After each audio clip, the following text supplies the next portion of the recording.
আসসালামু আলাইকুম, সবাই কেমন আছেন? আশা করি সবাই ভালো আছেন। স্বাদ ও স্বাদের গল্পের সাথে আবারও আসলাম আপনাদের জন্য স্বাদ ও লাবণ্যময় সবজির বল দিয়ে চিকেন কারি। সো দেখার জন্য সবাই আমার সাথে থাকুন, আমার ফেসবুক পেজে লাইক করুন।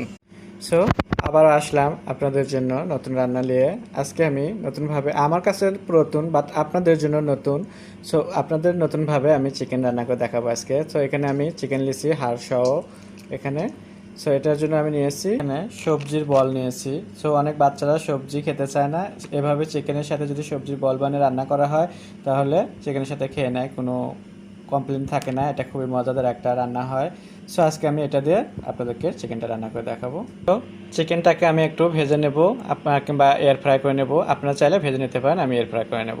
সো এটা মাখানোর জন্য আমি এখানে দিয়ে দিচ্ছি স্বাদ মতো নুন, চামিচ আদা বাটা, চামিচ রসুন বাটা, হাফ চামিচ হলুদ পাউডার, চামিচ মরিচ পাউডার। এখন আমি এটা দিয়ে ভালো করে মেখে নেব, হাতের সাহায্যে নিয়ে আমি এটাকে একটু ফ্রাই করে নেব। এটা আমার মাখানো হয়ে গেছে, আমি এখন নিয়ে নিচ্ছি এয়ার ফ্রায়ে, দিয়ে দিচ্ছি এয়ার ফ্রায়ে এভাবে। এটা এখন দিয়ে দিচ্ছি এয়ার ফ্রায়ে, এটা 8 থেকে 10 মিনিট আমি এটাকে ভেজে নেব, আর এই ফাঁকে আমি এটার জন্য মশলা কষে নেব। সো রান্নার জন্য চলে আসলাম আমি চুলোতে, আর দিয়ে দিচ্ছি আমি এখানে সর্ষের তেল। পুরো রান্না কিন্তু সর্ষের তেলে হবে চিকেন আজকে। এখানে আমি তেলে দিয়ে দিচ্ছি গরম মশলা,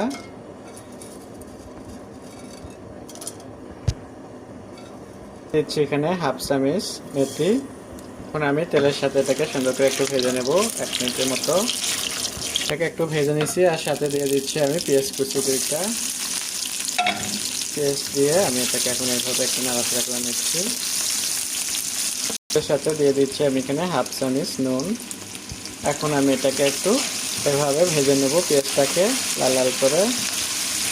দেখতে দেখতে পেঁয়াজের কালার কিন্তু এসে গেছে সুন্দর একটা। আমি এখন এখানে দিয়ে দেবো কিছু বাটা মশলা দিচ্ছি। আমি এখানে 1 চামচ আদা বাটা দিয়ে দিচ্ছি, রসুন বাটা চামচ, আমি এখানে হলুদ পাউডার, আমি দিয়ে দিচ্ছি মরিচ পাউডার, দিচ্ছি আমি সামান্য পানি। পানি দিয়ে আমি এটাকে একটু ভালো করে মিশিয়ে নিচ্ছি এভাবে। আর এখানে একটু গুঁড়ো মশলা দেবো, আমি এখানে দিয়ে দিচ্ছি জিরে গুঁড়ো, দিয়ে দিচ্ছি ধনের গুঁড়ো। সুন্দর কালার নিয়ে আসার জন্য আমি এখানে একটু দিয়ে দিচ্ছি কাশ্মীরি পাউডার।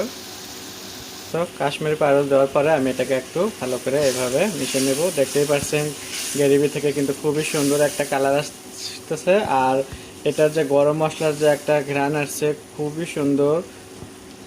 এখানে কথা বলতে বলতে কিন্তু আমার গ্রেভিটা কিন্তু তৈরি হয়ে গেল, দেখতেই পাচ্ছেন। এখন আমি এখানে দিয়ে দিচ্ছি যে সবজি যে বল প্যাকেটটা দেখাইছিলাম, প্যাকেটটা আমি কেটে নিচ্ছি, নিয়ে আমি করছি। এটা কিন্তু অলরেডি রেডি করাই থাকে ভাজা ভুজো, এটা শুধু মশলা কষায় নিয়ে দিলেই হয়। সো আমি এখন মশলার সাথে দিয়ে আমি এভাবে একটু কষায় নিচ্ছি সুন্দর করে। আর এই ফাঁকে কিন্তু চিকেনটাও কিন্তু আমি ভাজার জন্য এয়ার ফ্রাই দিয়ে দিচ্ছি, ওটাও কিন্তু আমার রেডি হয়ে গেছে। এটাকে একটু কষে নিয়ে আমি চিকেনটা অ্যাড করে দেবো।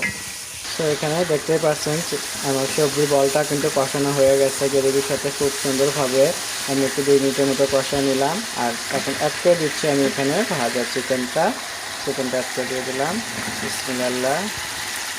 চিকেনটা দিয়ে আমি এটা এখন কিন্তু সব কিছু আমার রেডি, রান্না করার জন্য আর সময় লাগবে না এটা।